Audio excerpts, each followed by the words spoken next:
Pour ce qui conviendrait d'appeler une crise préélectorale en Côte d'Ivoire, si un jeune leader politique qui se sera révélé et qui aura donné de la voix, surtout sur les plateaux d'actupeople.net et à travers des productions personnelles, diffusées bien entendu sur notre chaîne YouTube, c'est Lansing Bon Coulibaly. Dans une Côte d'Ivoire relativement aujourd'hui apaisée, qui semble vouloir se projeter dans une ère nouvelle, nous recevons à nouveau sur notre plateau Lansing Bon Coulibaly, drapé d'un apparat local en région BT. Je le dis parce que c'est cette Côte d'Ivoire rassemblée, cette Côte d'Ivoire unie, cette Côte d'Ivoire dont on est fier que nous souhaitons représenter à la faveur de cette interview. Et dans notre échange avec Lansing Bon Coulibaly pour évoquer cette Côte d'Ivoire qui, comme je l'ai dit, semble amorcer, on va dire, un départ nouveau d'une apparence assez stable. Lui, il a fait une rencontre inattendue il y a quelques semaines. Dans les coulisses de sa rencontre avec le président du PDCI RDA, Tidjane Thiam, Lansing Bon Coulibaly nous fera des confidences et avec lui, on fera un petit point sur la situation politique en Côte d'Ivoire.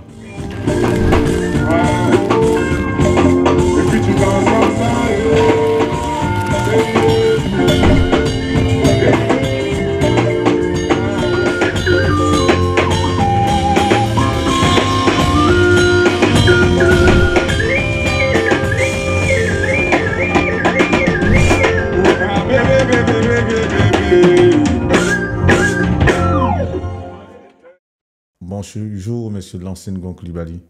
Bonjour, Vergès. Comment allez-vous? Je vais toujours bien, merci. Et vous-même? Moi, ça va super bien. Ça va super bien. Vous êtes très bien habillé. Je vous en prie, merci. C'est la culture ivoirienne qui est représentée, Oui, il faut. la culture BT. Voilà, mais la culture ivoirienne aussi, à travers la culture BT, la culture... Ça aussi, je crois, c'est porté aussi chez les Dida. Hein. Très bien, j'aime beaucoup. Chez les Sénoufo, c'est quoi, déjà? Bon, c'est pas ça, mais je pense que c'est la même culture, tout simplement. Ouais, mais chez les Sénoufo, il y a des apparats comme ça. Oui, chez nous, c'est plutôt des masques qu'on utilise. Je pense que ceux qui s'habillent comme ça, c'est peut-être des... Mais encore rarement les chefs. Nous, c'est le Wambélé, c'est le bois sacré. Le bois sacré. Mais je pense que toutes les cultures de Côte d'Ivoire, c'est dans la diversité que le bonheur survient, tout simplement. Donc, que ce soit Bété, Baoulé, Gouro, Sénoufo, etc., c'est la même Côte d'Ivoire. Et c'est tout ce qu'on demande depuis tout le temps. C'est tout ce que nous avons demandé. Une Côte d'Ivoire rassemblée, pas une Côte d'Ivoire clanique. Voilà. Donc, je pense que un Sénoufo et un Bété rassemblés, enfin, même si tu es Gouro, rassemblés sur ce plateau-là, c'est la Côte d'Ivoire rassemblée qui s'exprime. Chez le Gouro, c'est le Kamandjé. Vous avez parlé du bois sacré chez les Sénoufo. Vous avez déjà été dans le bois sacré? Bien sûr, j'ai fait le poro, oui. Vous avez fait le poro? Pendant combien de temps? Pendant un bon moment. Je pense que même 30 secondes au bois sacré paraît long. Ça paraît 40 jours. Une éternité. C'est ça. Ce sont les rites initiatiques dont on parle peu, dont les gens ne parlent pas... comme ça sur la place publique ou bien... C'est le bois sacré, donc tout ce qui est sacré est secret. Et lorsqu'on parle de ce qui est secret, ça désacralise la chose. Tout ce qui est sacré, le secret permet de préserver le caractère sacré du bois sacré. Et donc, on n'en parle pas. En tout cas, pour ceux qui l'ont véritablement fait, ils te diront certaines choses que seuls les initiés au bois sacré savent. Mais dans des émissions comme Rite et Tradition, qu'on a pu voir en son temps sur la télévision nationale en Côte d'Ivoire, il y a eu des incursions qui ont été faites quand même par rapport au bois sacré. La seule chose que je peux vous dire, c'est que, et tous les Sénoufos vous diront la même chose, même une personne dépourvue de sens, donc même un fou qui a fait le bois sacré, si vous lui demandez de vous dire ce qui s'est passé là-bas, il dirait que c'est vous le fou. Il n'osera jamais parler de ça. Parce que nous respectons notre culture, nos traditions. Et vous ne dira pas qu'est-ce qui s'est passé là-bas, c'est-à-dire? Ben, il n'expliquera pas ce qui se passe dans le bois sacré. Mais vous y avez fait combien de... Vous y êtes allé pour combien de temps déjà, dans le bois sacré? Comme j'ai dit, même 1 minute paraît long. Donc voilà, je ne saurais dire, je ne sais pas. Je suis rentré et après, quand je suis sorti, je me suis rendu compte que le temps avait avancé. Vous aviez quel âge? Bon, je pense que j'avais 26, 27 ans. 26-27 ans, lorsque vous êtes parti dans le bois sacré. Lorsque je suis rentré dans le bois sacré, parce que j'ai pas véritablement grandi avec... Enfin, vous savez, j'ai pas vraiment grandi au nord de la Côte d'Ivoire. J'ai beaucoup voyagé. Et donc, quand j'ai eu l'occasion, ben, j'y suis allé. Tu vous as poussé à y aller? Les parents, les amis, la curiosité? Bon, la curiosité est un mauvais compagnon. Je pense que c'est l'amour de la culture africaine. Je suis panafricain, j'aime nos traditions, nos rites. Je m'intéresse, n'est-ce pas, à mon rite. Et voilà, j'ai décidé de découvrir ce que mes parents sont réellement. Et puis voilà, je pense que j'invite tout le monde à faire la même chose. Si nous sommes dans un monde où chacun se connaît bien, Socrate l'a dit, connais-toi toi-même et tu connaîtras l'univers et les dieux. Et je pense que c'était pour moi un cheminement qui, n'est-ce pas, m'a mené ou qui allait me mener vers la rencontre de mon moi intérieur, donc qui je suis réellement. Lorsqu'on sort, justement, c'est vrai, vous m'avez devancé un peu dans ma question, mais lorsqu'on sort d'un tel pèlerinage, au-delà de découvrir qui on est à l'intérieur de soi-même, qu'est-ce qu'on acquiert aussi en termes d'expérience de vie? Je pense que on comprend véritablement l'importance du silence,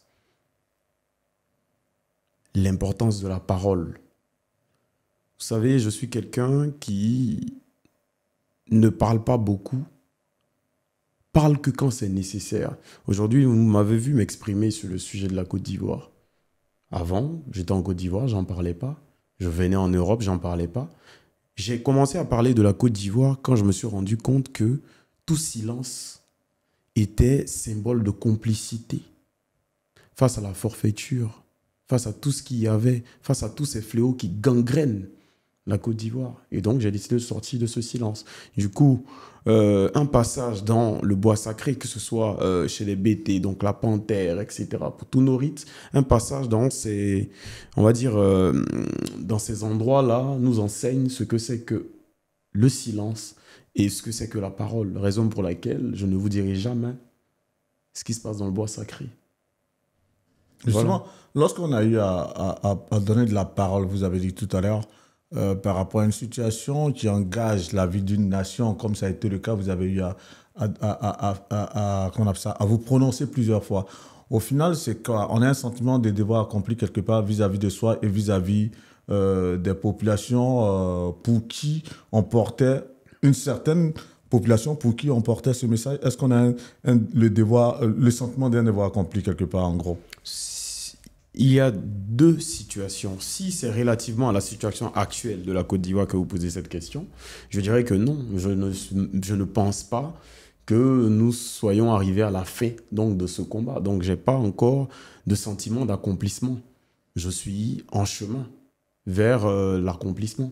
Mais si c'est pour une situation particulière, donc quelqu'un qui donne de la voix relativement à une sorte d'injustice, ce n'est véritablement pas pour plaire, en tout cas dans mon cas, ce n'est pas pour plaire aux populations. C'est véritablement parce qu'au fond de moi, il y a cette voix-là qui crie justice. Et donc qui ouvre ma bouche quand elle veut rester silencieuse face à l'injustice. Donc c'est d'abord un devoir de venir en aide ou de donner de la voix quand il le faut pour réparer le désordre fait par les humains. C'est face au tribunal de notre conscience que nous nous jugeons. Et donc voilà. Donc, pour une situation, on va dire, qui n'est pas celle de la Côte d'Ivoire actuelle, ce serait peut-être un sentiment d'accomplissement personnel. Mais pour la situation de la Côte d'Ivoire, nous sommes encore en chemin. Mais ces convictions fortes que vous avez portées sont nées de quoi, au fait, en gros? Tout ce temps, toutes ces convictions que vous avez portées, elles sont nées de quoi? Elles sont venues de quoi? Alors, je pense qu'il faudrait qu'on puisse sortir réellement des problèmes de personnes.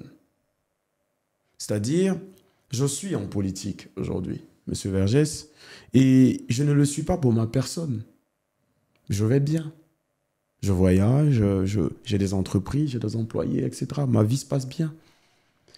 Mais lorsqu'une jeune fille, quelque part à Guiglo, ou encore à Lakota, à Korogo, meurt Parce que certaines autorités n'ont pas pu mettre, n'ont pas su utiliser l'argent du peuple pour permettre à ce peuple-là, ou à ces femmes ou à cette jeune fille d'accoucher dans des conditions agréables.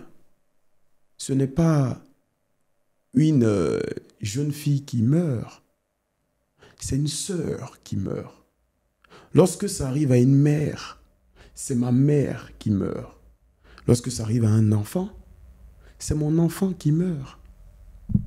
Et donc, ce combat que nous sommes en train de mener, qui n'est pas arrivé encore à sa fin, c'est un combat qui part de tous nos frères, nos sœurs, nos fils, nos filles qui ont perdu la vie, qui sont rentrés dans la drogue, qui ont été emprisonnés sans raison.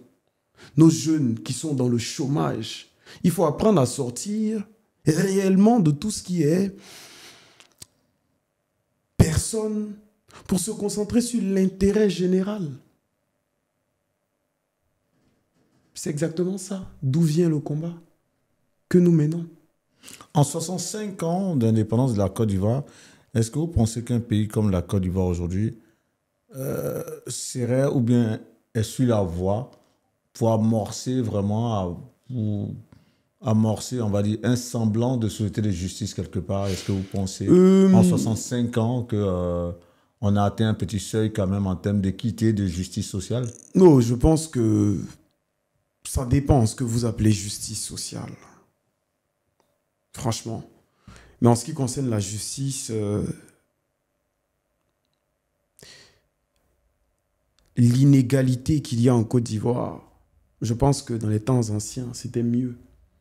Dans les temps anciens, je pense, il y avait un réel sentiment d'amour du prochain qu'on ressentait, qu'on voyait. Je pense que nos rois, avant, ne s'enrichissaient pas, eux, au détriment des personnes qui n'avaient rien. Aujourd'hui, malheureusement... Le roi avait des sujets. Hein? Oui, ils avaient des sujets, mais ces sujets-là étaient traités. Je veux dire, si on parle de la Côte d'Ivoire, bien entendu. Moi, parce que là, vous mon êtes arrière-grand-père, par exemple, Peleforo Bon Koulibaly, il avait des sujets. Oui. Qui n'étaient pas, parce qu'ils sont des sujets maltraités, abandonnés, livrés à eux-mêmes. Aujourd'hui, nous sommes malheureusement, au niveau de la Côte d'Ivoire, face à la pire espèce de dirigeants. Lorsque vous avez des sujets qui vous servent, que vous nourrissez, que vous soignez, que vous aidez, que parfois vous payez, vous récompensez et remerciez, vous avez des sujets, mais ils vont bien. Mais lorsque vous avez des êtres humains qui ne sont pas vos sujets, que vous endoctrinez, que vous endormez, que vous droguez, que vous appauvrissez, je pense que tout est là. Je préfère donc... Mais vous ne pensez pas que quand même... là, je vois là où vous voulez en venir, mais le mandat, c'est vrai, avant de parler de votre rencontre avec le président Tidjane Thiam, qu'on le veut ou pas, la réalité, elle saute aux yeux. Le 25 octobre 2025, certains Ivoiriens sont allés aux urnes. Ils ont élu le président Alassane Ouattara, président de la Côte d'Ivoire, pour un autre mandat. Est-ce que vous ne pensez pas que cet autre mandat qui aura été tant combattu et qui va être effectif sera l'occasion quand même peut-être de voir une Côte d'Ivoire apaisée, avec des ouvertures, avec, on va dire, des concessions quelque part? Vous voulez dire une Côte d'Ivoire rassemblée? Une Côte d'Ivoire de paix? Oui, une Côte d'Ivoire... de réconciliation? On a eu une Côte d'Ivoire de paix depuis 15 ans déjà. La réconciliation, moi, pour moi, c'est un peu... ce mot, il est un peu galvaudé dans son usage, mais j'estime que peut-être qu'il y aurait des concessions par rapport à une certaine égalité sociale, des concessions de sorte à ce que peut-être certaines choses qui sont reprochées Et tout n'est pas forcément, tout n'est pas bien fait forcément. Certaines choses qui sont reprochées seront corrigées. Vous ne formulez pas, vous n'avez pas cet espoir-là, vous? La première chose que je tiens à dire, Monsieur Vergès, c'est que je suis contre ce 4e mandat qui est illégal. Et nous l'avons tous crié. Nous l'avons tous dit. Pour moi, Alassane Dramane Ouattara a été réélu de façon frauduleuse. Je veux dire que le nombre de votants, le nombre de personnes qui n'ont pas osé aller voter et le nombre de personnes qui ont fui même avant les élections et ceux-là qui sont emprisonnés et ceux-là qui ont perdu la vie. Je pense que si on n'a pas réussi à avoir une égalité sociale en 15 ans, ce n'est pas en 5 ans qu'on pourrait avoir une égalité sociale. Je pense que pour l'heure, je ne sais pas, je ne pense pas qu'il soit encore président de la Côte d'Ivoire, je ne pense pas. Parce que le 8 novembre, il y aura une manifestation de l'opposition, de contestation contre ce 4e mandat illégal, anticonstitutionnel. Pour ma part, je ne souhaite même pas me projeter sur 5 autres années sous la présidence d'Alassane Dramane Ouattara. Ouais, je l'entends bien, mais... Oui, j'en viens, s'il vous plaît, oui. Si je peux me permettre de continuer. Allez-y, allez-y. Je ne souhaite même pas me projeter. Je n'espère rien de mieux de ce régime. Parce que si en 15 ans, votre mère ne vous a pas nourri, ce n'est pas en 5 ans, lorsque vous êtes déjà mort, qu'elle va vous nourrir. La Côte d'Ivoire a besoin de résurrection et de révolution. Parfait. Mais est-ce que vous pensez que ce discours, et je l'ai vu la dernière fois, lors du point de presse du Front commun, PPACI, PDCI, on parlait, oui, on ne reconnaît pas le 4e mandat, mais est-ce que vous pensez que ces discours-là vont remettre en cause l'ordre constitutionnel ou encore la marche projetée le 8 novembre? Est-ce que tout cela, ça va remettre en cause l'ordre constitutionnel qui est en cours en Côte d'Ivoire? Je ne savais pas qu'il y avait un ordre constitutionnel en cours en Côte d'Ivoire. Oui, parce que le Conseil constitutionnel va investir le président Alassane Ouattara. C'est ce qui reste. Et là, le résultat provisoire donné par la CEI le donne gagnant. Et donc, le Conseil constitutionnel va confirmer ses résultats et va l'investir. Et puis, voilà, la Côte d'Ivoire va continuer à avancer, tout simplement. C'est quoi la Côte d'Ivoire sans ses enfants? Est-ce que je peux me reconnaître d'un père qui ne me traite pas comme son enfant, qui me renie, qui me bat, qui m'appauvrit, qui me drogue? Je veux dire que peut-être que cette CEI qui a été longtemps contestée par nous, par l'opposition, pourra, n'est-ce pas, faire ce que vous avez dit. Peut-être que le Conseil constitutionnel qui a été indexé avec à sa tête Chantal Camara fera l'investiture donc d'Alassane Dramane Ouattara. Mais je ne l'espère absolument pas. Personnellement, je pense que nous sommes dans une lancée. Alassane Dramane Ouattara n'est pas encore le président de la Côte d'Ivoire. La CEI, aujourd'hui, qui décide après les élections de se dissoudre parce que l'objectif a déjà été atteint. Donc, on a réussi à imposer aux Ivoiriens un 4e mandat anticonstitutionnel. Nous ne pouvons pas accepter cela. Nous ne validons absolument pas cela. Ça se fera peut-être. Mais peut-être que ça ne se fera pas parce que les populations aujourd'hui, vous voyez dans les rues, ils manifestent, ils ne sont pas contents. Et donc... aujourd'hui, nous sommes face à cette situation. Peut-être que ça se fera. Et si ça se fait, ce serait dommage, véritablement, pour la Côte d'Ivoire. Parce que ce n'est pas 5 mandats. Ce n'est pas 5 ans, n'est-ce pas, on va dire, c'est pas un 4e mandat, c'est pas qu'un 4e mandat illégal, c'est 5 ans de maltraitance, de pauvreté, d'abus de confiance, de corruption, de drogue encore que nous allons voir. J'entends. C'est ce qu'il y aura. Et nous ne souhaitons pas cela, raison pour laquelle nous appelons à sortir dans les rues, à manifester, à montrer de façon démocratique, hein, parce que c'est très important j'en viens, c'est-à-dire c'est très important au-delà de la manifestation, au-delà des mobilisations, au-delà des mots que nous employons, nous n'avons pas le même état d'esprit que ceux-là qui se disent que pour se maintenir ou pour s'asseoir au pouvoir, il faudrait utiliser des armes pour faire ôter la vie à des personnes, brûler des commerces. Nous ne nous inscrivons pas dans cette logique. Donc nous ferons démocratiquement ce que nous devons faire, donc manifester, contester, et adviendra que pourra. Seulement pour nous, ça n'a aucun sens, ce n'est qu'une formalité, ce n'était pas une élection, tout le monde le sait. Une chose est sûre, donc comme j'ai dit, l'ordre constitutionnel en cours en Côte d'Ivoire, votre rencontre avec le président Tidjane Thiam, comment c'est venu? De la façon la plus naturelle possible. Ce n'est pas la rencontre donc de personnes, c'est la rencontre d'idées. Je pense que nous nous sommes rencontrés avec le président Tidjane Thiam à un moment donné où la Côte d'Ivoire avait besoin donc on va dire, de sortir de tout ce dans quoi elle est à présent. Et donc, c'est la rencontre de deux idées, de vertus.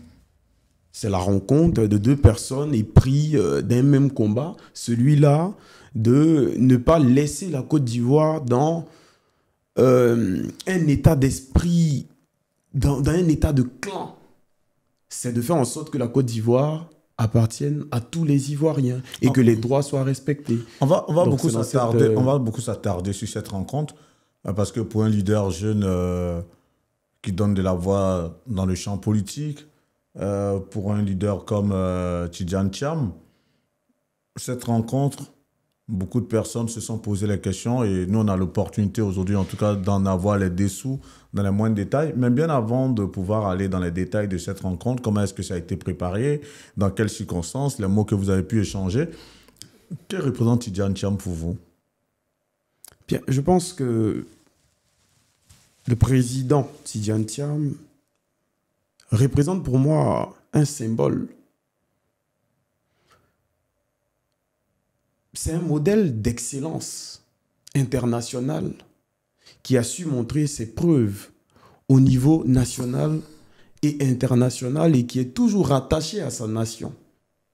C'est un symbole d'excellence. Pendant qu'aujourd'hui, nous sommes dans une Côte d'Ivoire, je le disais avant, de kakistocratie, où nous sommes face à des dirigeants qui souhaitent créer un écosystème de médiocrité et qui récompensent la médiocrité, nous avons un monsieur comme le président Tidjane Thiam qui est un modèle d'excellence, qui décide de mettre ses compétences au profit de la Côte d'Ivoire, au profit des Ivoiriens. Pour vous, il représente un modèle d'excellence, ça je l'entends bien, mais pour beaucoup aujourd'hui c'est une déception. Qu'est-ce que vous répondez? Chacun est libre de... Je veux dire, pour moi, Alassane Dramane Ouattara est tout sauf, on va dire, un modèle d'exemple. Et oui, ça, vous avez toujours dit. Là, on parle de Tidjane Thiam. J'en viens. Et pour d'autres personnes, Alassane Dramane Ouattara représente un modèle de vertu. Donc, on ne peut pas empêcher quelqu'un de penser ce qu'il veut. Mais moi, pour moi, c'est un modèle d'excellence, le président Tidjane Thiam. J'ai étudié le personnage avant de le rencontrer. J'ai étudié son parcours, j'ai ses œuvres que je lis. Il m'a même offert encore un livre que je lis. Et donc, je connais le personnage, je l'admire et je le respecte. Et nos rapports sont véritablement basés sur la sincérité, le respect mutuel. Je lui dis ce que je pense, il me dit ce qu'il pense. C'est un monsieur qui est à l'écoute des populations, de la jeunesse, et qui est véritable. C'est-à-dire que, voilà, c'est ce qu'il représente, en tout cas pour moi. Parfait. Quelqu'un que vous avez donc appris. Ceux-là qui disent qu'il n'est pas, qui sont déçus de lui, j'aimerais bien savoir pourquoi ils sont déçus de lui. Bah, ça, pour beaucoup, il incarnait un espoir certain. Déjà, pour beaucoup, sa démarche avant de venir en Côte d'Ivoire et se mettre le pied à l'étrier dans le champ politique, il aurait dû prendre des dispositions. Par exemple, ne pas, qu'on appelle ça, faire abstraction de sa nationalité française, donc renoncer à sa nationalité française avant d'être inscrit sur la liste électorale, ce qui aurait dû être fait depuis quelque temps, avant même de mettre le pied à l'étrier, bien entendu. Et dans sa démarche, pour beaucoup, il y a eu pas mal de choses qui ont été faites, qui ne devaient pas être faites dans l'ordre normal des choses. Et après, pour ceux qui fondaient un certain espoir dans ces relations à l'international, ces personnes se sont dites au final, mais quelles sont les relations à l'international qu'on nous a vendues, qu'on n'a pas pu voir? Parce que lorsqu'on a même éjecté le président Tidjane Thiam de la liste électorale, il n'y a eu aucune voix qui s'est levée à l'international. On a vu aucune voix à l'international venir s'immiscer dans le jeu politique ivoirien. Donc, il y a tellement de raisons que ces personnes mettent en avant. Au final, ces personnes se sont dites, mais on croyait que, voilà, Thiam, c'était l'homme de l'Occident. Mais en gros, zéro. Déjà, ces personnes ne se sont pas trompées. Enfin, elles se sont trompées. Si elles se sont dit que le président Tidjane Thiam est un homme de l'Occident, c'est complètement faux. Donc, si c'est pour ça qu'elles sont déçues de lui, ben, elles devraient peut-être se renseigner. Ce n'est pas un homme de l'Occident. Le président Tidjane Thiam est ivoirien, petit-fils du président Félix Houphouët-Boigny. Donc, ce n'est pas un homme qui est, on va dire, attaché à l'Occident à un point où l'Occident vient l'imposer aux Ivoiriens. Absolument pas. Donc ça, déjà, c'est un point que je souhaite clarifier. Ce n'est pas un homme de l'Occident. C'est comme si on me dit que Lansana Gouron Coulibaly est un homme de l'Occident. Absolument pas. Je suis ivoirien, c'est nous faux, etc. Premier point. Deuxième point, vous dites qu'il aurait pu se préparer avant de venir en Côte d'Ivoire. On sait tous que le président Tidjane Thiam a été écarté de façon arbitraire.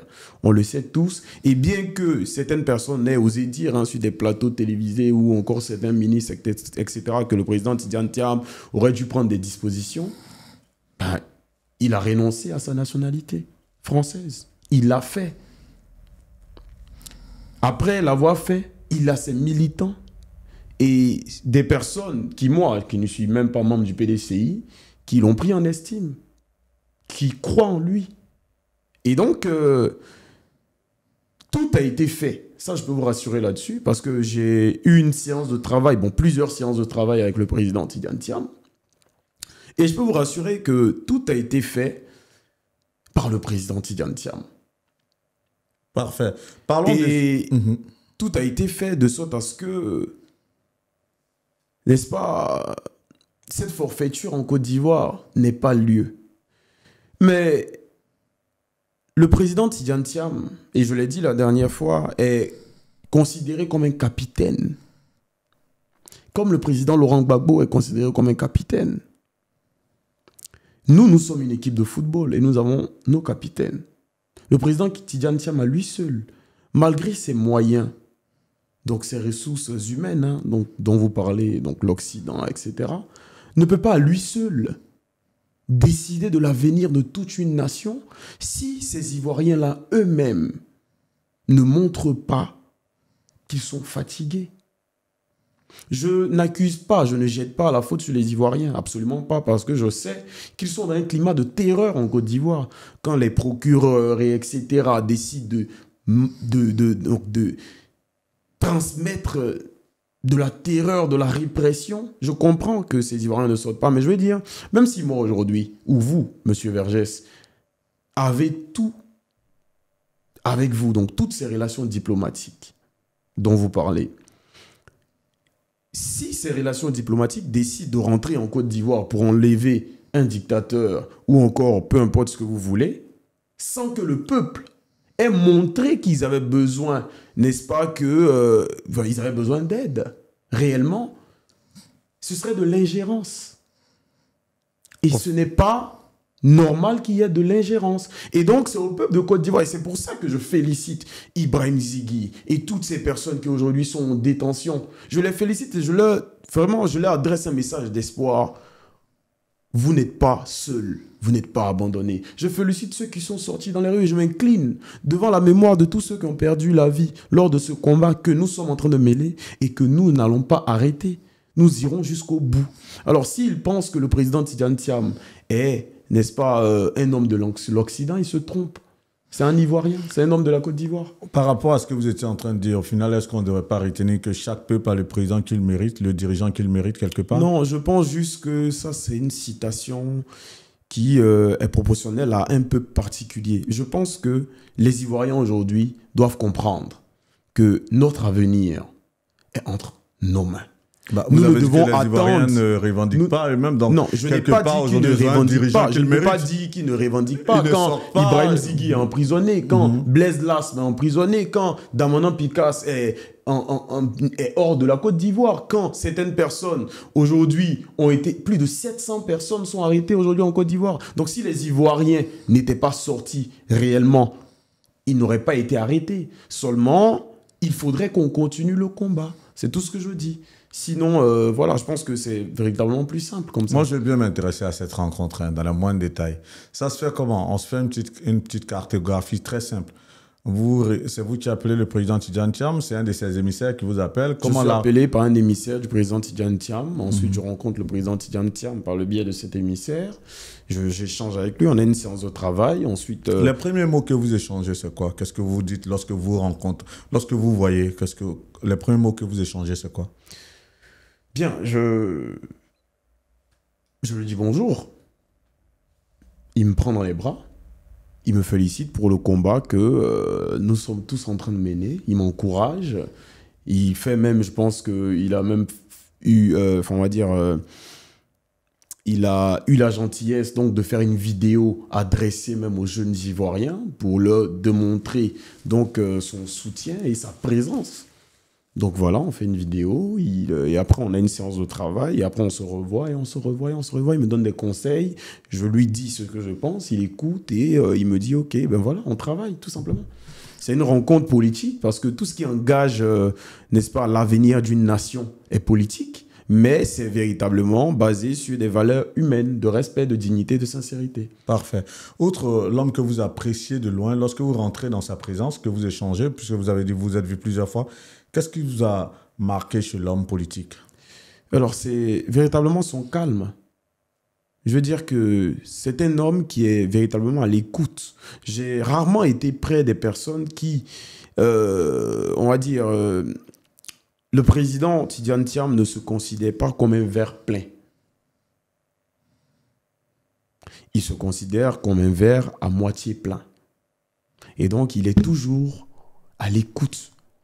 Que ce soit de la jeunesse, que ce soit des membres de son parti politique, que ce soit, n'est-ce pas, des populations. Il écoute beaucoup. Et ça m'a beaucoup plu chez lui. Et c'est un homme de paix, un homme épris de justice. Et c'est véritablement pourquoi ça s'est accroché. Parce que nos idéaux se sont rencontrés avant que nous nous rencontrions. J'ai vu un homme épris de justice. Un homme prêt à tout, à sacrifier tout ce qu'il a pour le bonheur des Ivoiriens. C'est rare de voir ça. Dans le même ordre d'idée, est-ce que vous avez vu un homme politique très engagé ou un homme politique résigné ou un homme politique abattu? Oh, j'ai vu un homme politique très engagé, mais c'est un être humain. Donc, je veux dire, il n'y a pas, je le dis tout le temps, il n'y a pas... Nous ne sommes pas dans une guerre d'androïdes. C'est un homme comme tous les autres. Bien qu'il soit engagé, il y a des moments où il se dit écoute, cher frère, il faut que nous puissions utiliser cette stratégie ou cette stratégie-là. Mais dans toutes les stratégies qu'il a évoquées, jamais il n'a parlé de, on va dire, de guerre et d'insurrection. Du coup, j'ai été véritablement choqué quand j'ai vu... Amadou Koulibaly dire sur France 24 que le président Tidiane Thiam appelait à une insurrection, ça m'a quand même choqué parce que ça prouve qu'il ne connaît pas le personnage, qu'il ne connaît pas la personne. C'est un homme épris de justice, un homme épris voilà. Il est même revenu sur cette insurrection dont on l'accuse dans la lettre ouverte qu'il a adressée aux militants du PDCI-RDA le vendredi 31 octobre dernier. Et est-ce que vous craignez que quelque part il craint un mandat d'arrêt contre Qui, lui. le président Tidjane Thiam? Oui. C'est un homme très serein. Je pense qu'il serait... Franchement, je ne saurais, n'est-ce pas, incarner sa personne. Ce que je peux dire, c'est que j'ai vu un homme serein, un homme imperturbable, un homme engagé, dévoué pour la cause de la Côte d'Ivoire. Et véritablement, ça me plaît de travailler à ses côtés parce que j'apprends beaucoup de lui. Vous avez fait la liaison. Est-ce qu'on vous verrait vous engager au sein du PDCI-RD en tant que militant? Ou en tant que militant du PDCI, le PDCI est un parti politique historique. Un parti politique qui incarne, en fait, qui a la colonne vertébrale de la sagesse, du dialogue, etc. Et je suis président d'un mouvement citoyen qui vire vers un parti politique, donc Génération Consciente Côte d'Ivoire Nouvelle. J'ai, on va dire, des membres qui sont véritablement engagés. J'ai mené des actions pendant plus de 5 ans, s'il est entendu, du territoire national, etc. Donc, pour l'heure, en tout cas, j'aime le PDCI. Et si jamais j'étais amené, n'est-ce pas, à rentrer dans le PDCI, ce serait pour le rafraîchissement donc, de ce parti politique. Ce ne serait pas pour chercher une place ou pour essayer de militer. Ce serait véritablement pour... je suis celui-là, et avec d'autres camarades, qui souhaitons qui souhaitons le renouvellement de la classe politique. Et donc, voilà, du coup, pour l'heure, en tout cas, je travaille avec le président Tidjane Thiam, mais ça ne fait pas de moi un membre du PDCI. Mais si le président, si Tidjane Thiam, il vous dit tout de suite, bon, venez au PDCI, qu'est-ce que vous lui répondrez? Je lui dirai que je vais réfléchir et je parlerai avec les membres de mon mouvement citoyen pour qu'on puisse ensemble, parce que je ne suis pas, n'est-ce pas, un dictateur. Je suis ce que je suis, mais sous l'impulsion de mon mouvement citoyen, avec des membres que je respecte et qui me respectent. Donc si le président Tidjane Thiam me le dit, eh bien je parlerai avec les membres de mon bureau national exécutif et ensemble on essaiera une réponse, n'est-ce pas, une réponse que je pourrais donner au président Tidjane Thiam. Ça sera peut-être oui ou ça sera peut-être non, mais pour l'heure en tout cas, nos rapports restent réellement père, fils, grand frère, petit frère, mentor, poulain. Mais nous n'avons pas parlé d'une quelconque adhésion au PDCI, qui est un parti que je respecte. Et si je dois être membre du PDCI, ce serait pour son renouvellement et pour son rafraîchissement, pour qu'il soit beaucoup plus connecté à la jeunesse.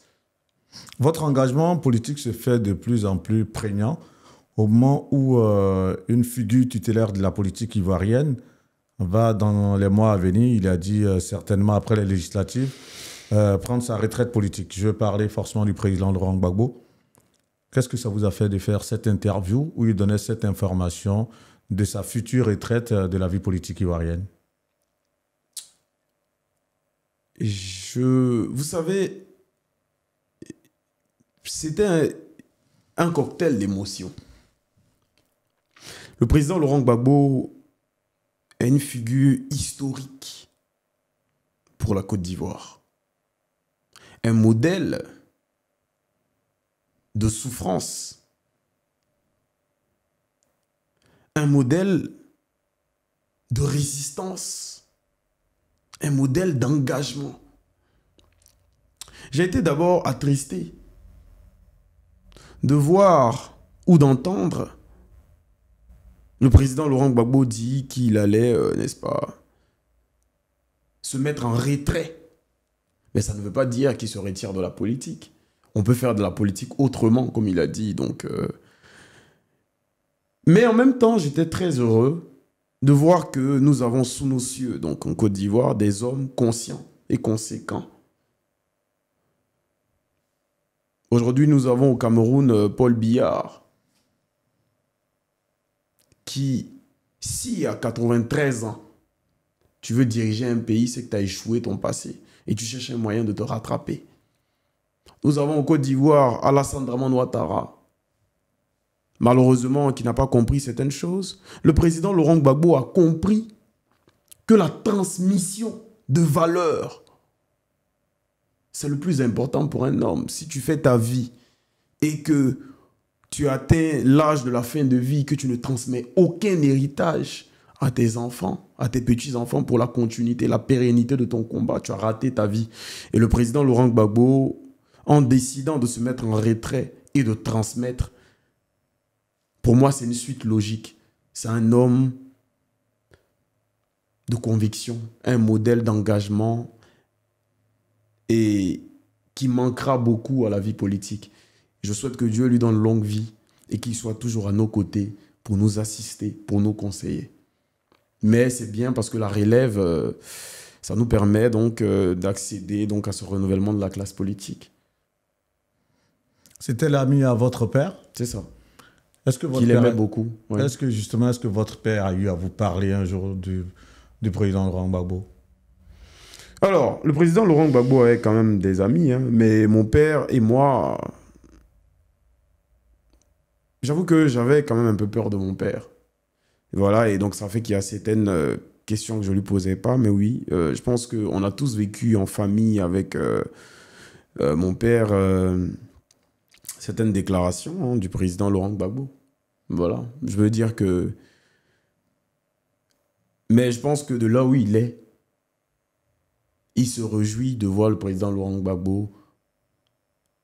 Il se réjouit du parcours du président Laurent Gbagbo. Il se réjouit de cette déclaration, de cette décision prise par le président Laurent Gbagbo qui montre que c'est un homme de conviction, d'engagement, qui même, avant de partir, se bat pour la libération de la Côte d'Ivoire. Je pense que mon père est fier de lui. Et je pense que tous les Ivoiriens sont fiers de lui. J'ai la chair de poule quand j'en parle, tant je suis touché par cette déclaration. C'est véritablement... Il n'est pas fatigué, le président Laurent Gbagbo. Absolument pas. Il a pris de l'âge. Mais Alassane Dramane Ouattara est beaucoup plus âgé que le président Laurent Gbagbo. On est d'accord. Il est sage. Et il décide de laisser place à une nouvelle classe politique et de mentorer cette nouvelle classe politique. J'espère finir ma vie de cette même manière. C'est l'instant émotion de cette interview. Et tout à l'heure, on parlait de votre rencontre avec Tidjane Thiam. Oui. Qu'est-ce que ça vous ferait de voir un président Laurent Gbagbo qui est dans ses derniers moments de vie politique active, je vais dire ça comme ça, que vous arriviez à le rencontrer? Qu'est-ce que ça vous ferait? Ce serait intéressant, je serais joyeux, je serais tout heureux de le voir, de le prendre dans mes bras et de lui dire merci. Parce que tout ce qu'on peut dire au président Laurent Gbagbo aujourd'hui, c'est merci. Merci pour son combat. Merci pour la lutte pour la souveraineté de la Côte d'Ivoire. Parce que ce que je retiens de lui, c'est un homme qui s'est battu et qui se bat pour la souveraineté de la Côte d'Ivoire. Merci pour ses sacrifices. Je pense que ma rencontre avec le président Laurent Gbagbo sera basé sur des remerciements et sur, comme le président Tidjane Thiam nous l'enseigne, nous considérer comme des verres à moitié pleins afin que le président Laurent Gbagbo me donne sa bénédiction également. Mais outre cela, est-ce qu'il n'y aurait pas des pistes, par exemple, je dis n'importe comme ça, vous qui n'avez pas eu l'opportunité d'échanger véritablement avec la vie politique de votre père, est-ce que ce ne serait pas l'occasion pour vous de vous abreuver à cela, à ses côtés, de lui demander, Monsieur le Président, quel genre de militant était mon père?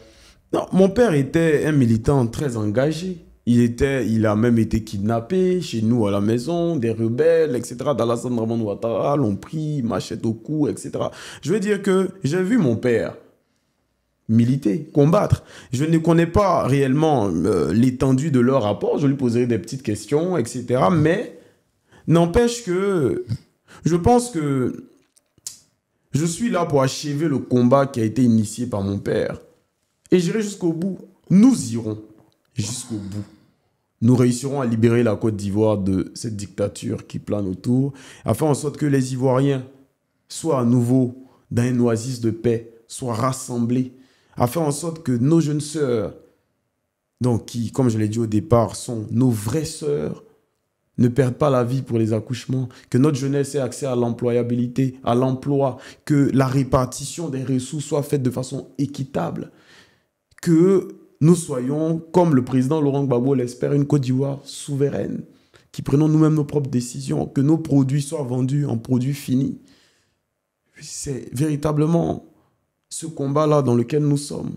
Et cette nouvelle classe politique que nous incarnons est une classe politique consciente, par héritage du président Félix Houphouët-Boigny, de nos pères, du président Laurent Gbagbo aujourd'hui, avec l'accompagnement et la bénédiction du président Tidiane Thiam. Je pense que nous aurons une Côte d'Ivoire bientôt nouvelle, avec une jeunesse actrice de son développement. C'est ce qu'on vous souhaite. Outre cette petite parenthèse émotion, lors de cet échange que le président Laurent Gbagbo a eu avec le journaliste, avec Alain Foucault, justement, le fait que quelque part, il n'ait pas donné un mot d'ordre et qu'il a dit soutenez tous ceux qui sortent, est-ce que quelque part, ce n'était pas aussi une manière, ça n'a pas fait, comme certains peuvent le penser, faire le lit royalement au président Alassane Ouattara pour briguer ce 4e mandat sans opposition véritable? Je ne vais pas... Si je dois parler de faire le lit, donc à Alassane Dramane Ouattara, ce n'est pas le président Laurent Gbagbo qui lui a fait du lit. Le président Laurent Gbagbo l'a combattu, réellement, farouchement, avec beaucoup on va dire, de démocratie dans la parole et dans les actes. Tout le monde aurait pu déstabiliser la Côte d'Ivoire. En vrai, je veux dire que la Côte d'Ivoire était sécurisée lorsque le président Laurent Gbagbo était au pouvoir en 2011. Il y avait une sécurité. Non, en 2000. Oui, en 2000, mais je veux dire en 2011, 2010, 2011, il a été réélu. On est d'accord. Il y avait une certaine sécurité. On est d'accord. Il n'a pas été réélu en 2011. En 2011, c'est le président Alassane Ouattara qui est devenu président de la Côte d'Ivoire. Non, le président Laurent Gbagbo a été réélu et Alassane Dramane Ouattara a contesté donc cette réélection. Il y a eu des élections qui se sont passées. Le président Laurent Gbagbo avait été élu. Alassane Dramane Ouattara a dit que c'était lui qui avait été élu, mais on sait que c'était le président Laurent Gbagbo. Aujourd'hui, on le sait. Moi, en tout cas, je le sais. Je pense que la majorité des Ivoiriens le savent. Vous, monsieur Vergès... Bon, ça, c'est une interprétation à géométrie variable. Ça dépend du prisme sous lequel on se place. Je pense qu'aujourd'hui, on ne va pas faire un débat sur ça parce qu'il y a tellement d'années en arrière. Et 14 ans en arrière, on ne va pas refaire le débat. C'est vous qui en avez parlé. Et donc, je ne vais pas aujourd'hui rentrer dans ça avec vous, mais je veux dire qu'on sait tous que le président Laurent Gbagbo était réélu et qu'Alassane Dramane Ouattara a fraudé encore une fois. Et donc je disais que le président Laurent Gbagbo, la Côte d'Ivoire était sécurisée. Il y avait le CCD, enfin il y avait le CRS, il y avait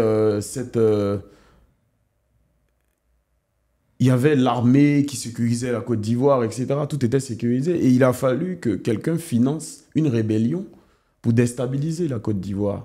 Et donc, cette rébellion financée, on a vu des chefs traditionnels qui sont devenus des rebelles. On a vu des dozos qui sont devenus des rebelles. On a vu ce qui s'est passé chez des guerriers. On a vu des atrocités. On va pas continuer à ressasser ça tout le temps. Je veux juste... Quand vous posez des questions aux gens, moi, je comprends, mais on ne va pas ressasser tout le temps. On va pas ressasser ça tout le temps, tout de même. Non, on ne ressasse pas, mais je vous explique. En fait, je veux dire, ça ne sert à rien de poser des questions si vous ne voulez pas qu'on vous réponde. Je veux vous faire comprendre que tout le monde aurait pu déstabiliser ce régime si nous avions pensé comme Alassane Dramane Ouattara a pensé en 2011.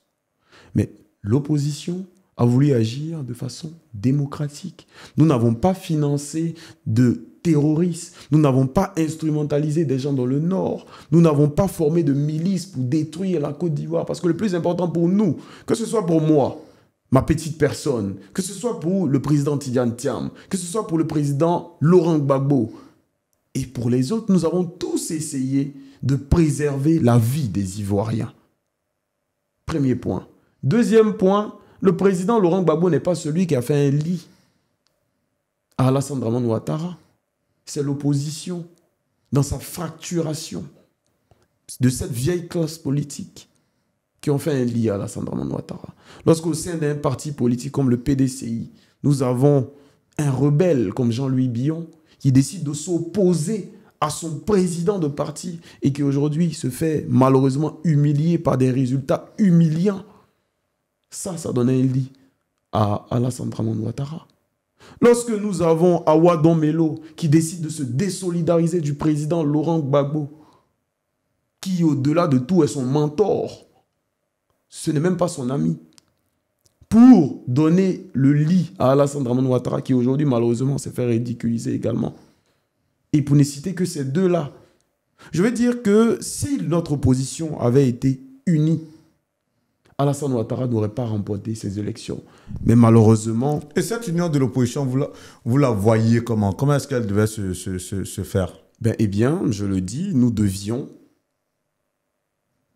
rester soudés, décider qu'il n'y ait pas de quatrième mandat, inciter nos bases, nos militants. Et c'est ce que nous continuons à faire en réalité. Il n'y a que ceux-là. Donc pour vous, l'union de l'opposition ne pouvait pas s'incarner en un seul candidat, outre les deux leaders que sont Laurent Gbagbo et Thiam.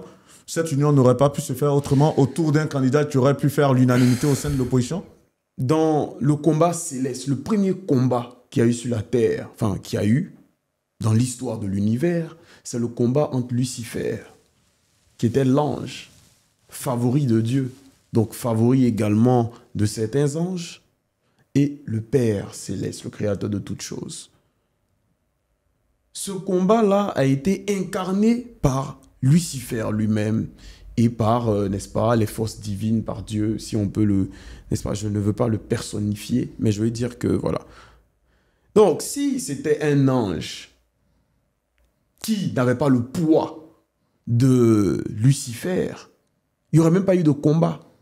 De la même façon, il n'y a pas eu d'élection en Côte d'Ivoire. Si le président Laurent Gbagbo, si le président Cheikh Tidiane Thiam, si le président, par exemple, Pascal Affi-N'Guessan, etc., Guillaume Soro et tout, ne sont pas sur la liste électorale, ce n'est pas Dieu qui se bat contre Lucifer. Si, je veux dire, il y aurait même pas eu, la vie n'aurait même pas eu de sens si Dieu, par exemple, si le combat donc, qui s'est fait dans l'univers avait été fait entre des anges, la vie n'aurait pas eu de sens. La vie n'aurait pas eu de sens. Le président Laurent Gbagbo est populaire, il est fort, il est puissant, c'est un adversaire farouche, un adversaire de taille face à Alassane Dramane Ouattara, donc on l'écarte. Moi, Wadon Melo, je suis derrière mon mentor, je suis derrière mon leader, qui est le président Laurent Gbagbo. Je ne le trahis pas. Le président Tidiane Thiam est populaire, il est jeune, il est riche d'expérience, un homme d'excellence. Face à Alassane Dramane Ouattara perd les élections, on l'écarte. Moi, Jean-Luc Billon, je ne trahis pas le président de mon parti. En fait, c'est des questions de valeur. Mais lorsque la politique devient un marché, toutes les personnes qui, malheureusement, ont besoin d'argent retournent leur veste, tout simplement. Aujourd'hui, vous dites que l'opposition devrait s'incarner dans des personnes autres que les leaders, les aînés politiques, dont le président Laurent Gbagbo, le président Tidiane Thiam, etc. Mais ceux-là qui ont été malheureusement choisis par Alassane Dramane Ouattara, on le sait. Je veux dire qu'aujourd'hui, ce n'est plus comme dans des temps anciens où la politique était voilée. Aujourd'hui, nous voyons ce qui se passe. Quand un homme politique est vendu, est plein de compromissions, il n'a pas besoin de se cacher. Comment il s'appelle le monsieur, là, celui qui est devenu aujourd'hui ambassadeur? KKB, par exemple. Lorsqu'il a décidé d'aller contre Alassane Dramane Ouattara, qui était surpris qu'il soit nommé ministre de la Réconciliation? Je ne serais pas choqué de voir un Blé Goudé nommé ministre de la Réconciliation.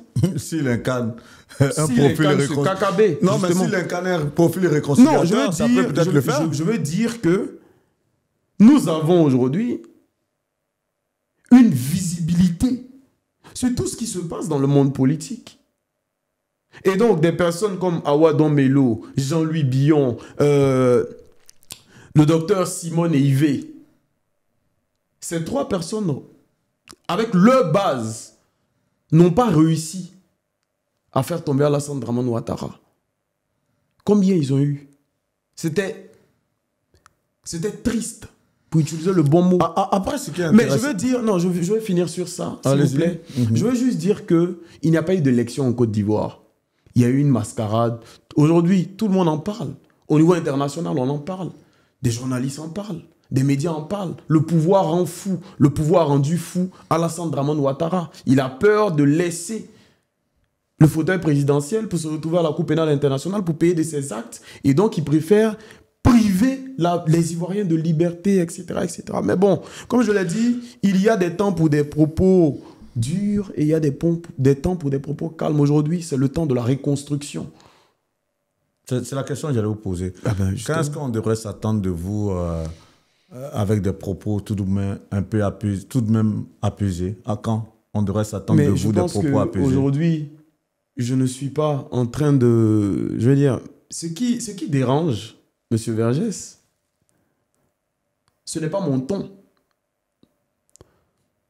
Ce qui a toujours dérangé, c'est la vérité. Je préfère...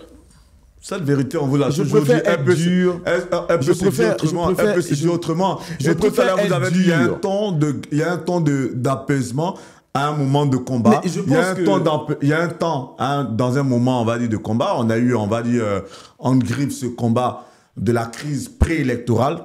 Aujourd'hui, qu'on le veut ou pas, il y a un ordre constitutionnel qui est en cours en Côte d'Ivoire. Il n'y a pas d'ordre constitutionnel. Non, là, c'est clair. Tout à l'heure, j'ai compris votre position là-dessus. Vous ne l'acceptez pas. Mais une chose est sûre, cet ordre constitutionnel, il est en cours. Cet ordre constitutionnel, du moins, s'il est en cours, il va aller, comme ça a été fait depuis 2020 jusqu'à aujourd'hui. Le président Alassane Ouattara sera investi, il va faire son gouvernement. La preuve, votre mentor, vous l'avez dit hier, dans une lettre, il a demandé aux députés de son parti, il a demandé aux militants de son parti de se mettre en ordre de bataille pour des législatives. C'est-à-dire que quelque part, aujourd'hui, on a le pouvoir législatif, on a le pouvoir exécutif, on a le pouvoir judiciaire.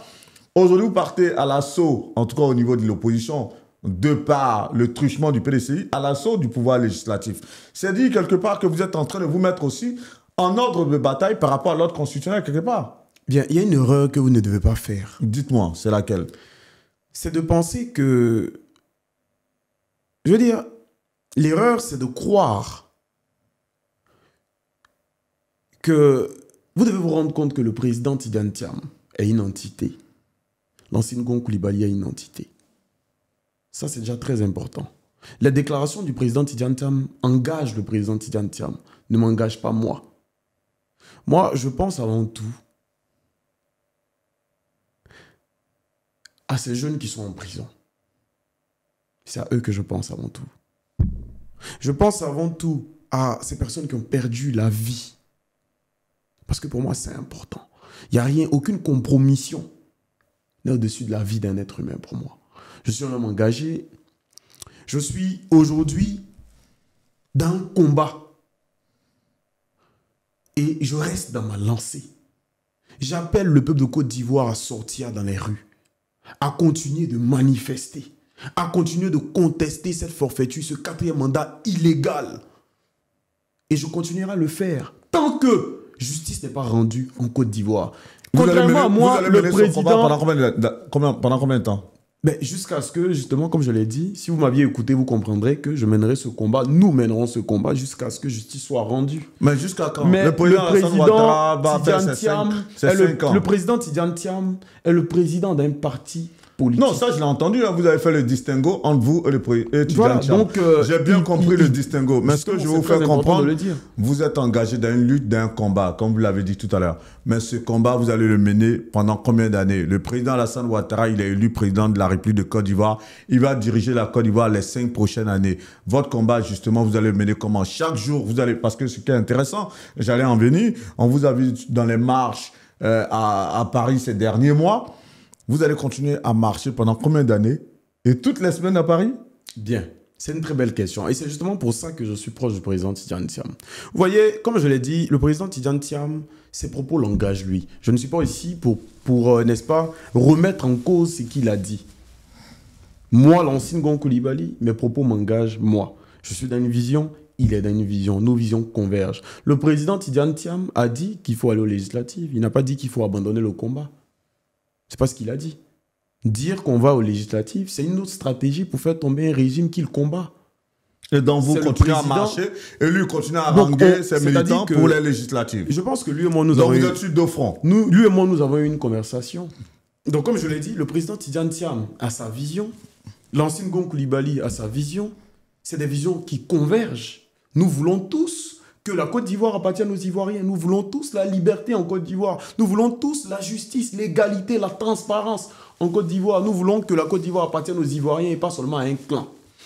L'ancien Gon Coulibaly, les membres de l'opposition, les membres du Front commun se battent pour la liberté de la Côte d'Ivoire. Pour ça, nous appelons les Ivoiriens à manifester, à marcher dans les rues, à protester. Ce quatrième mandat est illégal. Nous ne le voulons pas.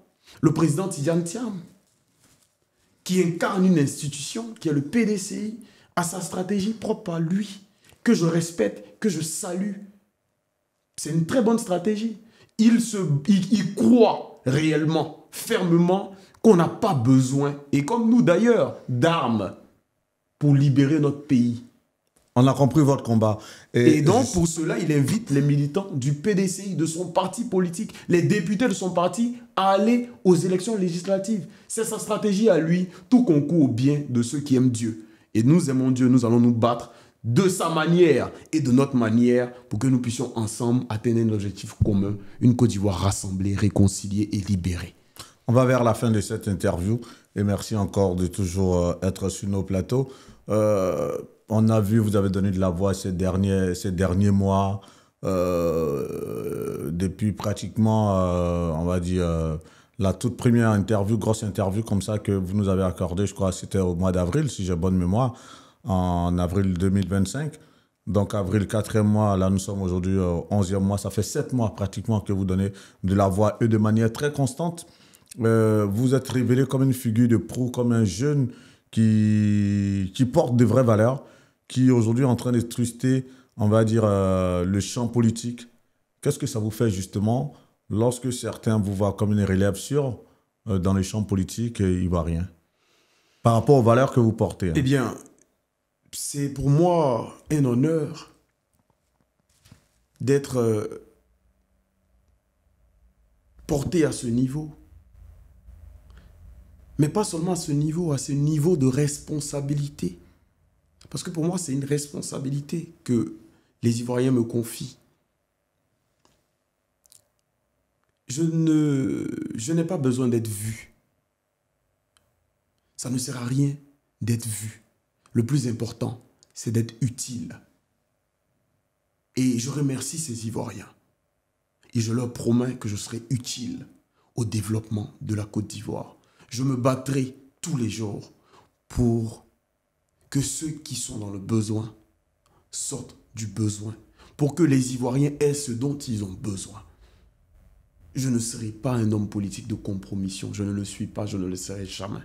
Et donc pour moi, c'est une responsabilité que j'assume, que je porte avec courage, détermination. Et je m'engagerai toujours pour la République, pour la démocratie, pour la justice. Dans cette longue marche, il y a eu quand même des périodes que vous avez, je vais dire ça comme ça, peut-être que vous avez apprécié, que vous avez chéri. S'il y a des moments que, dans ce combat, que vous avez apprécié personnellement d'un point de vue personnel, hein, c'est vrai qu'on ne va pas tout ramener, on va dire, au combat politique de se dire, bon, voilà ce pourquoi on se battait, ça n'a pas eu lieu. Mais personnellement, il y a eu des moments que vous avez portés en tant qu'être humain par rapport à vos valeurs, que vous avez chéri. C'est quoi ces moments-là? Alors, je vais vous décevoir, mais je pense que je suis encore sur ma faim. Pour l'heure, je pense que nous sommes encore en train de nous battre. Si je dois vous parler des moments qui m'ont fait plaisir, c'est comme si le combat était terminé et que je devais repartir sur ce qu'on a pu faire qui ont généré en moi un sentiment de bonheur. La seule fois où j'aurai, le seul moment où j'aurai un répit, un sentiment de joie, c'est lorsque nous aurons atteint nos objectifs. Il n'y a pas de place pour la faiblesse. Il n'y a pas de place pour la joie tant qu'on n'est pas libéré. Donc pour l'heure en tout cas, je pense que nous avons un combat à mener. Nous sommes concentrés sur ce combat-là, tout simplement. On a vu tout de même un petit rapprochement parce que cela ne fait l'ombre d'aucun doute lorsqu'on voit les publications souvent de Johnny Pacheco. Il relaie certaines de vos publications, il vous cite dans certaines de ses vidéos. C'est quoi vos rapports aujourd'hui? Et on a vu son silence ces derniers temps un peu intriguant tout de même si on sait qu'il a été beaucoup muselé parce que ses réseaux sociaux, ses pages ont beaucoup sauté. Cela l'a freiné dans son élan par rapport à ses prises de parole. C'est quoi aujourd'hui vos rapports et c'est quoi ces nouvelles si vous êtes toujours en contact? Alors, je vous ai dit, je n'aime pas l'appellation Johnny Pacheco. J'aime l'authenticité. C'est Koukounion Christivon. Et c'est Même si quelqu'un. lui-même, si c'est page Facebook, c'est chaîne YouTube, il met Johnny Oui, mais Pacheco. moi, Vous voulez que moi je dise Cric vivant là? moi, je préfère Chris Oui, mais vous le Yvon. précisez chaque fois, mais là, moi, je vous parle de Johnny Pacheco.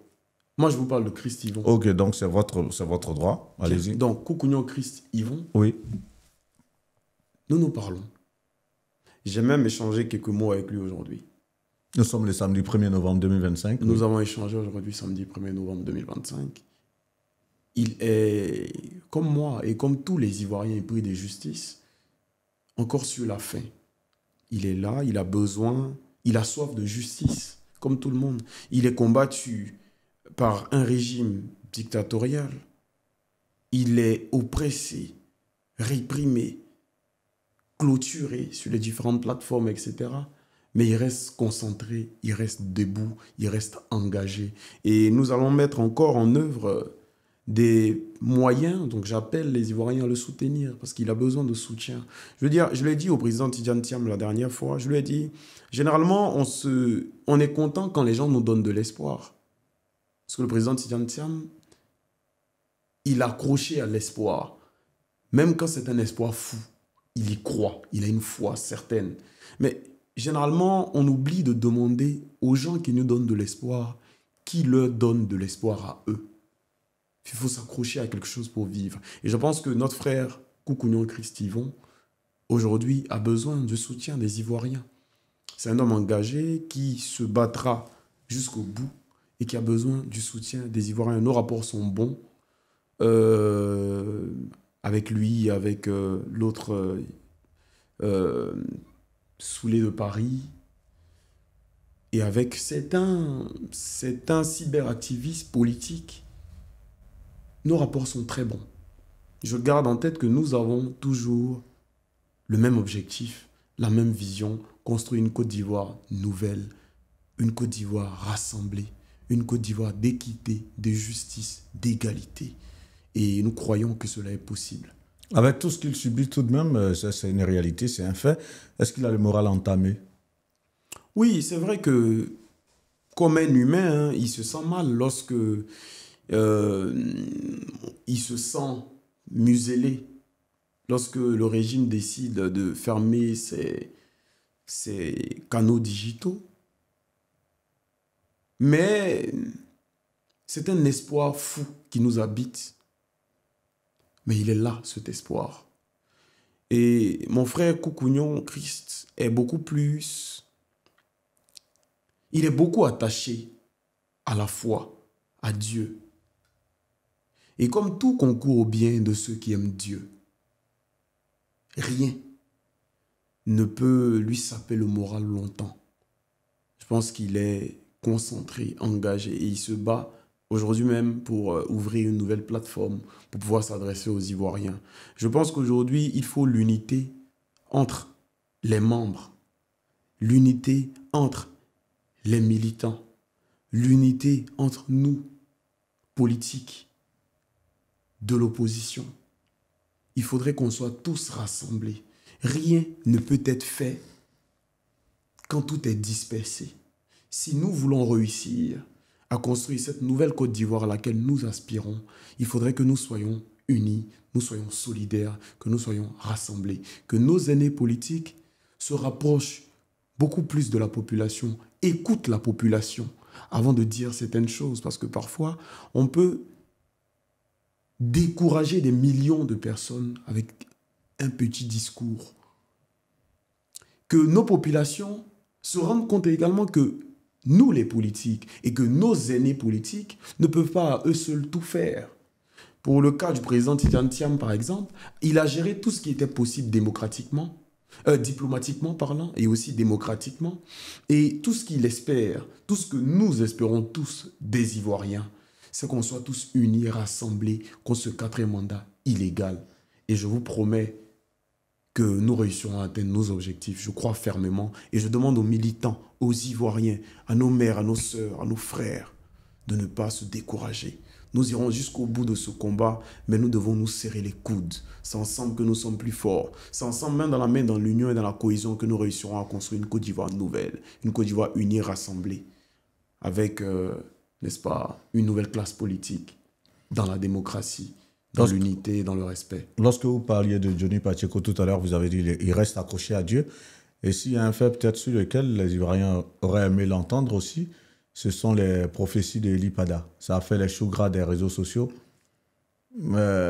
Ces prophéties-là, vous avez cru en ça lorsque Eli Pada les annonçait? Alors, dire que j'ai cru en Eli Pada... En ses prophéties, pas en lui, mais en ses prophéties. Justement, je pense que je crois en Dieu. Et tout homme qui, dans son passé, dans son présent et dans ses intentions, reflète l'amour divin, je crois en cette personne. Je pense qu'il n'y a pas eu d'élection en Côte d'Ivoire, en vrai. Il a dit qu'il n'y aura pas d'élection. Il n'y a pas eu d'élection. C'était une mascarade qu'il y a eu en Côte d'Ivoire. C'était juste des gens qui ont été payés pour contribuer, comme l'a fait avec KKB. C'est pareil. Donc, je ne vois pas pourquoi est-ce qu'on remet en cause... Donc, pour vous, Eli Pada a dit vrai, hein? Non, pour moi, je ne suis pas celui-là qui va payer le tribut du marché de Johnny Pacheco, Koukouignan Christivon ou d'Eli Pada. Il m'a demandé... on a discuté, lui et moi, aujourd'hui, et je pense que vous aurez la possibilité, n'est-ce pas, de vous entretenir avec lui en interview. Je pense qu'il sera ouvert et plus à même de vous répondre sur ces déclarations, sur les déclarations du prophète Eli Pada et sur ce qu'il vit actuellement. Mais une chose est sûre, c'est que nous avons Dieu de notre côté, le Dieu de notre cœur, le Dieu de notre compréhension. Et nous nous battons accrochés à un espoir qui nous lie à lui, à la foi. Au commencement était Dieu, la parole était avec Dieu, et Dieu était la parole. Amen, amen. Pour dire quoi? Nous avons commencé par la parole, qui est Dieu, et nous terminons par Dieu. C'est la dernière question. Dites-moi. Qui va se refléter par vos derniers propos à la faveur de cette interview. Voilà. Alors, je tiens à vous remercier, Monsieur Guillaume Vergès, avec qui je ne suis pas toujours d'accord, bien entendu, parce que parfois nous avons des divergences d'opinion, mais parce que vous avez, comme beaucoup d'Ivoiriens, donné de la voix. Je tiens à remercier tous les Ivoiriens, toutes les Ivoiriennes, qui ont donné de la voix, qui se sont battus et qui continuent à se battre. Parce que nous devons tous garder en tête que le combat n'est absolument pas terminé. C'est vrai, on peut nous laisser croire aujourd'hui que, voilà, il y a des élections qui se sont passées en Côte d'Ivoire, on sait qu'il n'y a pas eu d'élection. Il faudrait rester unis, rester soudés, rester solidaires. J'aimerais véritablement vous remercier, Monsieur Guillaume Vergès, pour la possibilité que vous nous donnez à nous, politiques de l'opposition et même aux personnes, je pense, du pouvoir en place. À toutes les obédiences, en tout cas. À toutes les obédiences politiques.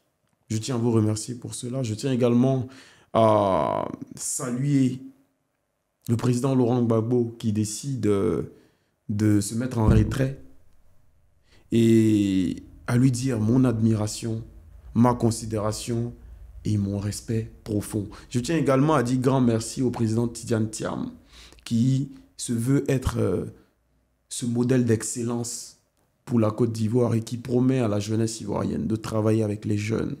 Je pense qu'aujourd'hui, le président Tidiane Thiam est véritablement dans une logique de renouvellement de la politique ivoirienne.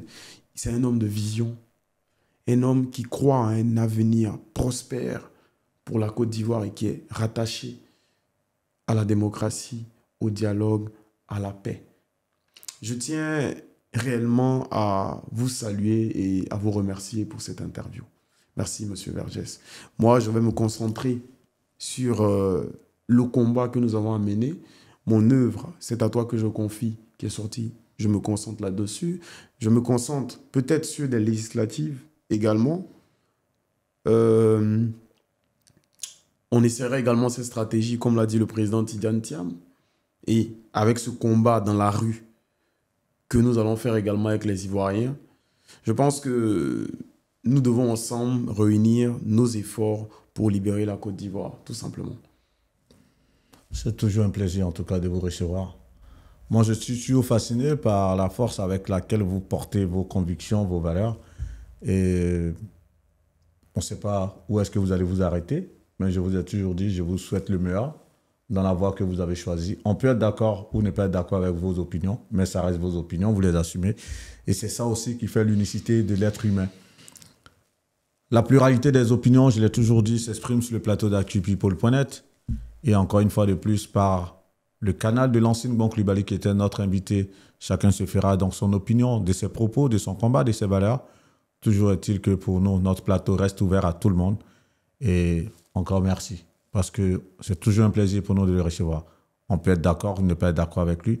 Une chose est sûre, c'est un visage auquel il faudra s'habituer désormais dans le champ politique ivoirien. Il est jeune, il a de la fougue, il a des valeurs à porter. Il a encore un long chemin à faire, c'est clair. Et pour ceux qui l'apprécient, c'est clair que vous allez le porter à travers vos prières, de sorte à ce que les idéaux qu'il porte voient leur accomplissement un jour et que vous puissiez en tout cas partager des moments. Toujours un plaisir pour moi de conduire ces interviews sur le plateau d'actupeople.net. Encore une fois de plus, merci à Flora pour cet habit du terroir BT. Flora, je lui donne son numéro rapidement. Pour ceux qui seraient intéressés, si vous êtes à Nantes, si vous êtes à Angers, au Mans, que vous avez des cérémonies, vous pouvez appeler Flora. Flora, elle était au dîner gala de l'association Nantes Africulture en juillet 2024. Elle m'avait habillé. Et là, pour cette interview-là, l'interview avec l'ancienne Bon Coulibaly, elle nous a habillés dans cette belle tenue. J'essaie de retrouver son numéro rapidement. Je vais pouvoir donner ça. Et ce sera ma manière pour moi de conclure cette interview. Je cherche en même temps le numéro et puis je termine parce que j'aime pas trop les temps morts lorsque je fais les interviews. C'est l'occasion aussi pour moi de dire merci, merci à tous les abonnés d'actupeople.net. Le contact de Flora, c'est le 06 95 14 68 88. Elle habite en France, dans la ville à Nantes. Je reprends 06 95 14 68 88.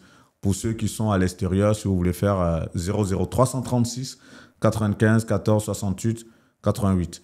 Et on n'oublie pas de remercier notre partenaire de tous les jours, le restaurant chez Marie-Ange à Nice, qui ouvre un second restaurant, c'est au mois de novembre, du côté de Nice, avec la présence des autorités municipales. Merci à tous nos abonnés. Merci à tous ceux qui nous donnent de la force. Merci pour vos prières. Que Dieu vous bénisse. C'était Guillaume Vergès pour le compte d'actupeople.net. À très bientôt pour une autre interview. Merci beaucoup.